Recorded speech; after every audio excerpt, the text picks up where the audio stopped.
తెలంగాణ రాష్ట్ర ప్రభుత్వం పక్షాన ప్రతిష్టాత్మకంగా రాష్ట్ర వ్యాప్తంగా కుల సర్వే జరిగింది.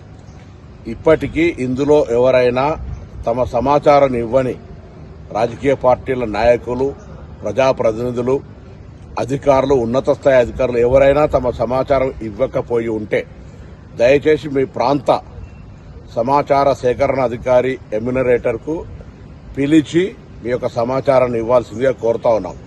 రాజకీయాలు లేవు ఇందులో. గతంలో టీఆర్ఎస్ ప్రభుత్వం చేసినప్పుడు కూడా మేమందరం ప్రతిపక్ష నాయకులుగా అందరం ఇచ్చినాం. ఈరోజు ఇప్పటికీ గౌరవ మాజీ ముఖ్యమంత్రి కేసీఆర్ గారు, కేంద్ర మంత్రులు కిషన్ రెడ్డి గారు, అదేవిధంగా బండి సంజయ్ గారితో పాటుగా రాష్ట్రానికి సంబంధించినటువంటి ఇతర రాజకీయ పార్టీల నాయకులందరూ కూడా ఈ యొక్క కుల సర్వేకు సహకరించాలి. లేదా సమాచారాన్ని ఇవ్వకుండా బీసీల వ్యతిరేకులుగా ఈ యొక్క నిర్వహణకు వ్యతిరేకంగా మీరు భావం ఉంటే బహిరంగంగా చెప్పండి. కానీ ప్రభుత్వం తీసుకున్నటువంటి సర్వే సమాచారంలో మీరు లేకుండా ఉంటే మంచిది కాదు. కాబట్టి ఈ సమాచార సేకరణకు సహకరించి మీ వివరాలను ఇవ్వాల్సిందిగా నేను ఈ సందర్భంగా కోరుతా ఉన్నాను. ఎవరైనా రాకపోతే వాళ్ళు పోస్టులు పెట్టి వాళ్ళు విమర్శ చేయడం కాదు.